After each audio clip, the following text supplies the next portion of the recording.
কোনোদিন একটা মানুষকে আমি সরি ছাড়া তর্ক করি নাই ভাইজান। তা আমার এই 8 বছরের মাসুম একটা বাচ্চা কি অপরাধ? আমি এই কলজাটা ছাড়া আমি থাকবো কেমনি? আমার এই বাচ্চাটা আমি ঘরে ঢোকার আগে ফ্রিজের মধ্যে আমার জন্য শরবত বানায় রাখে। আমার বড় মেয়ে না, আমার ছোট মেয়ে 8 বছরের। বাবা শরীরের ছবি এখানে লাগাই রাখছে, বাবা তুমি আমাকে নিয়ে যাবা। আমি বলছি, আল্লাহ বাবা তুমি আল্লাহর কাছে যাও, আমার তো নেওয়ার দিয়ে যাওয়ার ক্ষমতা নাই। আমার মেয়ে আল্লাহর কাছে চলে গেছে, আমার মেয়ে আল্লাহর কাছে চলে গেছে। আমার মাসুম এই বাচ্চাটা কি অপরাধ করছে নির্মম ভাবে আমার বাচ্চাটাকে হত্যা করলো? কি আমার ক্ষতি, কি আমার অন্যায়, কি আমার দোষ? আমি একটু জানতে চাই আপনাদের কাছে।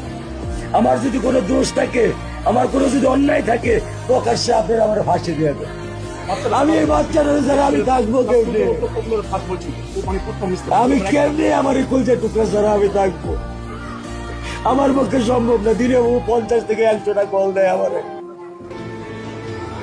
বাবা তুমি কখন আসবা? বাবা তুমি কখন আসবা? বাবা তুমি কখন আসবা? 8টা বছর আমি আমার বুকের এই ঘরে ঘুম পাড়াইছি। আমি আজকে আমি কার সাথে ঘুম আসবো? আমি কি দিয়ে মনে সান্ত্বনা দিব? আমার অপরাধ কি?